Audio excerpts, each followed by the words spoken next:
Hi and welcome to Rose Red Homestead, and we are outside on the homestead. This is a Saturday, the 1st of June, after a very wet and rainy, cool May, so we're glad to have this sunshine. I'm standing right here in our apple tree guild, and that little opening clip was this plant right here, which is a catmint. And you were able to see that honeybees are attracted to this catmint. And that is exactly one of the main functions of putting a guild underneath an apple tree. So when we first moved to this property, it was in horrible shape. Nothing had been watered except by rain for 2 years. And when we took over the property, we lost, first off the bat, about half of the fruit trees. And the remaining fruit trees are still not in very good shape, even after 7 years of tender loving care. But one of the things that we learned about was how to put a guild underneath our fruit trees to help sustain them and to help nurture them. And so that's what we're going to be talking about today, how to create a guild underneath a fruit tree. When we come back, the first thing that I'm going to do is introduce you to what a guild is, and we'll learn all about it, and then we'll take a tour of this one.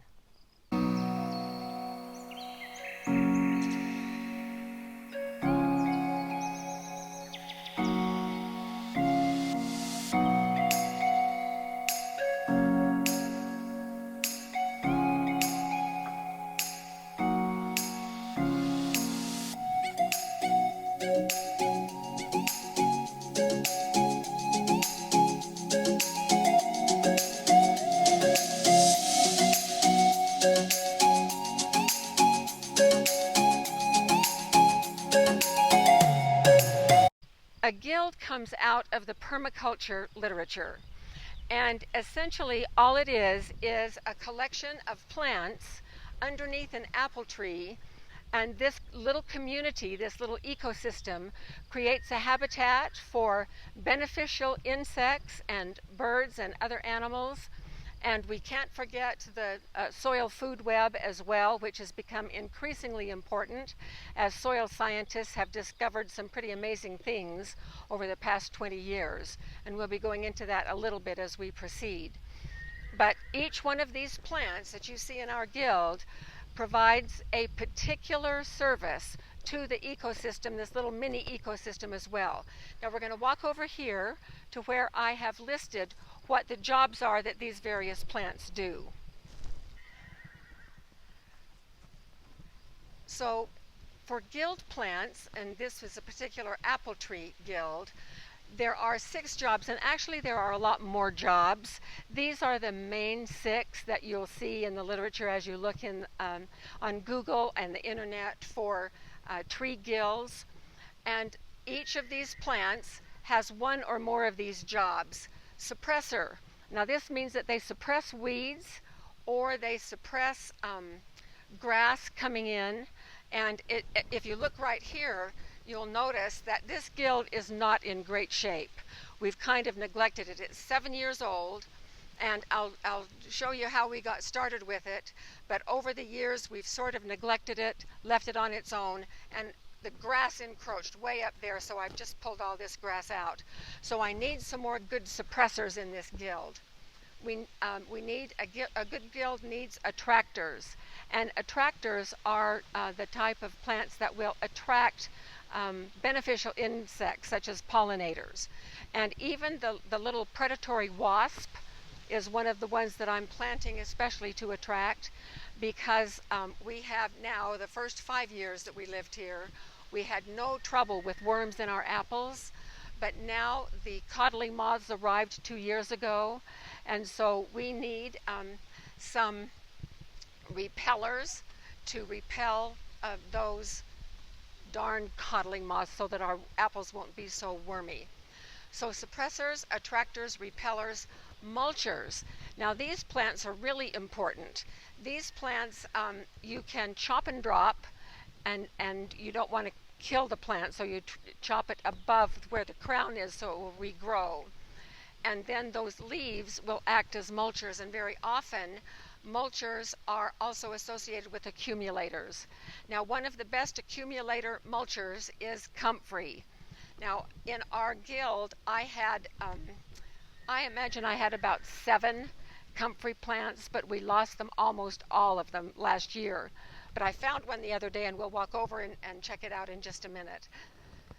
But accumulators, their root systems go deep into the soil, and they mine the minerals that are deeper than the roots of the apple tree.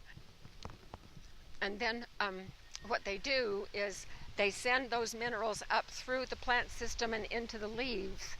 And then when we chop and drop and those leaves become mulch, it returns the minerals to the soil in a form that the plants are able to use.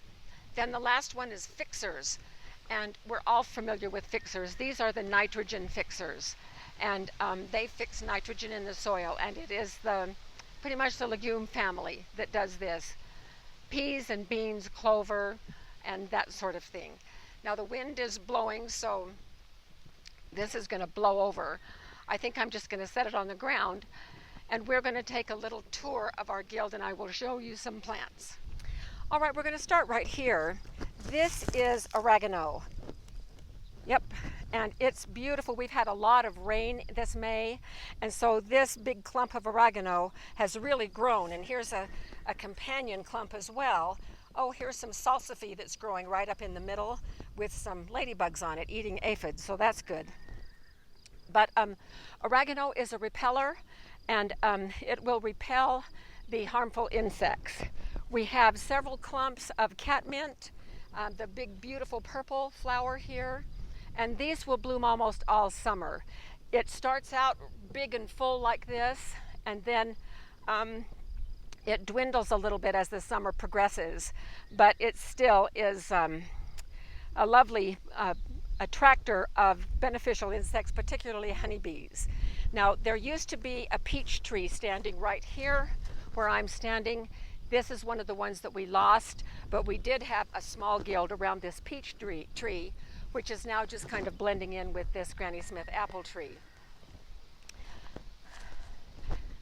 This is Russian sage, and I planted this Russian sage because honeybees just love it.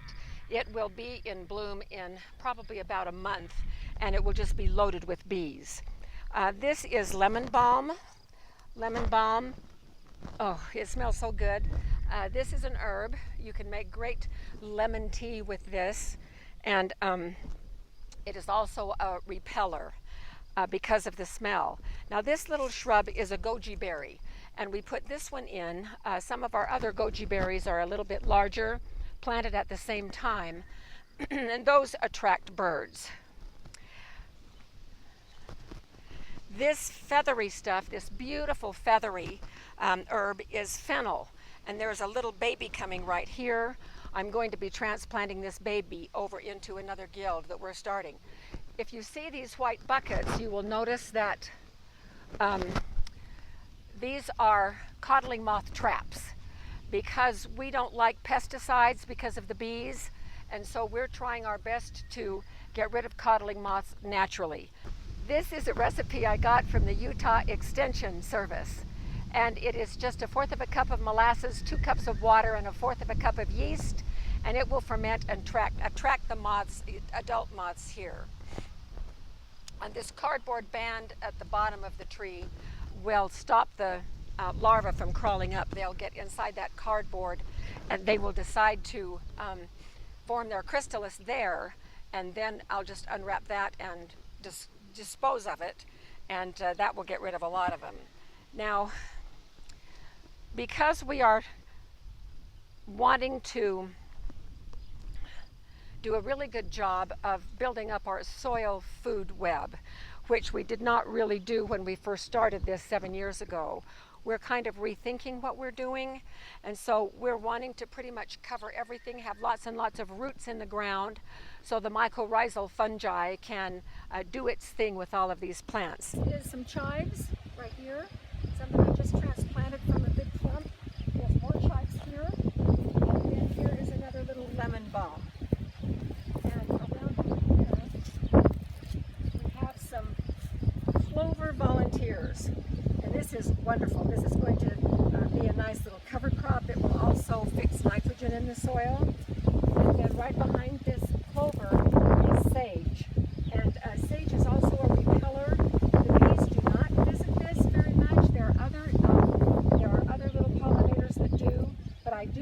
lot of insects around here, and I'm hoping that they are beneficial, so that's good. Oh, I forgot to show you the comfrey. We need to step back over here. And so I lost all of our comfrey over this past winter, but then I was out here the other day and look what I found. I was so excited. This is comfrey, and it is such a great accumulator. Its tap roots go way deep, and it accumulates minerals that the plant roots can't reach and cannot assimilate because of the form that it's in.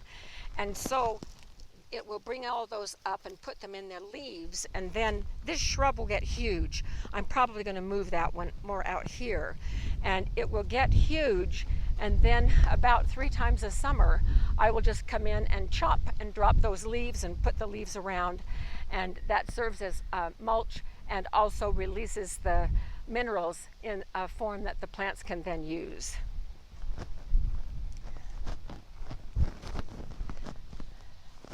This little orange one is a globe mallow.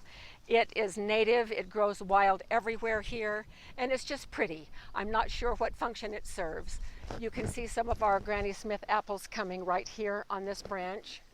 We don't have a lot of apples this year, but we will have a few. And that really is the extent of the plants that we have, and obviously we don't have enough plants. So when we started this guild 7 years ago, I read all I could get my hands on about starting a guild. The recommendation is to do a layered mulching, and so we laid cardboard over the existing grass, or what was left of the grass, because we were going to turn the grass into this very fertile place. Then after we did the cardboard all over, then we put about 4 inches of compost, followed by 4 inches of straw, followed by wood chips. The remnants of the wood chips are over there. Over here, nothing is left, not even the wood chips, and it didn't work very well for us. That layered stuff here, this is high desert. We get very little rain, and so most of those recommendations are for parts of the country that get a lot more rain than we do and have more mild temperatures. Our temperatures can vary as much as 50 degrees in one 24-hour period, even in the summertime. And so it's a challenge to find plants that will do well. And what happened with this layered mulch, this lasagna type mulch, was that it didn't percolate water. The water had a terrible time getting all the way down. And so it took a long time for us to even get this much. So our goal this summer is to rebuild this guild, and you may notice over here these little tongue depressor signs, sticks. I have already planted some things that are going to be doing some of the tasks that the other shrubs don't do. I've planted buckwheat, and buckwheat is a suppressor. You plant a lot of it and it just shades out the weeds. Here's some more chives that I just moved. They're still recovering from being transplanted. Nasturtiums I've planted all around the base of that tree because nasturtiums are fabulous repellers, and they will repel the harmful insects that try to climb up that tree, so they just won't even get in there. And I have also planted some fixers. I've got a few peas coming here and some lupine. Now I would like to show you that we have started a brand new guild. And this brand new guild is on a tree just over here. We'll walk over there in just a second. We are going to do this new guild just a little bit differently. We've learned a lot of lessons from this guild, and we're not going to do that lasagna layering.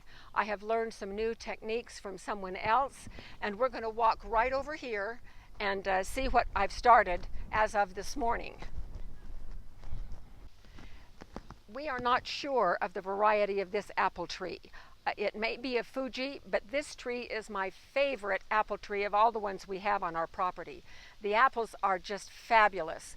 We have very few apples this year on this tree. We did not get very many blossoms at all. We have lots of nice foliage, but not a lot of blossoms. Again, the white buckets with the codling moth repellent in it. Now, if you look on the ground, I've started this as of this morning. Now, this is just a single layer of cardboard. The cardboard will suppress the weeds, and it will also regulate the temperature just a little bit better. And so it will keep things moist underneath, and it will prevent the ground from getting so hot in the summertime and so cold at night or later in the fall. Now, you notice all the little holes. Now, I did those holes this morning with my favorite geology hammer. This was a great tool to do those holes with, because I just hit it hard and poked the hole. Then I was able with the wedge side to just stick it in and move the little flap underneath so it wouldn't get in the way. In each one of these holes I have planted winter rye. Now that winter rye, provided it gets enough sun, and that's going to be a little bit iffy, will poke up through those holes and it will grow up about this high. And that's just exactly what we want. It's going to hold the cardboard in place. It's going to develop a fabulous root system underneath. That root system will attract the mycorrhizal fungi and provide a lovely soil building action going on underneath the cardboard. And the winter rye, probably November or December, we will knock it all down. And then it will we'll leave it attached to the roots so it won't blow away. We'll just kind of snap it over, and it will give us a layer of weed-free straw. And then the leaves will fall, and they will fall right on top of that. So we're going to be building our natural layers here. And probably by a year from this time, then I can start planting some of the plants that we're going to want to put in to build this guild. And we have another little tiny apple tree over here that's about 3 years old, and we'll be also working with that one. Now, what is going to happen is that we would like to show you the end result of 3 really wonderful guilds, active and growing with wonderful soil. Now, I was really sad when I was digging around this past week in the large apple guild over there, and even a little bit here. I have only seen 1 earthworm. And that is disastrous. That tells me that our soil is not healthy. We do not yet have a really flourishing soil food web going. So that's going to be what we're going to be attempting to accomplish over this next year. Now, we will be doing a series of, I don't know, maybe 3 or 4 videos throughout the year to show you the progress on refurbishing the large guild and creating these 2 other guilds, so that you can have the full experience right along with us of how to create an apple tree guild. So we will probably come back midsummer, show you the progress on how the winter rye is doing and the planted flowers in the other guild. And then I have plans to plant several hundred daffodils as repellers around the rings of these trees. So I have good plans, and we just will hope that everything will materialize. So thank you so much for being with us in this windy day, but beautiful. We're so happy to have some warmer and drier weather after a very wet and cold May. This is June the 1st, and so we'll be back probably July or August to show you the progress. So we will see you then. Thanks for joining us.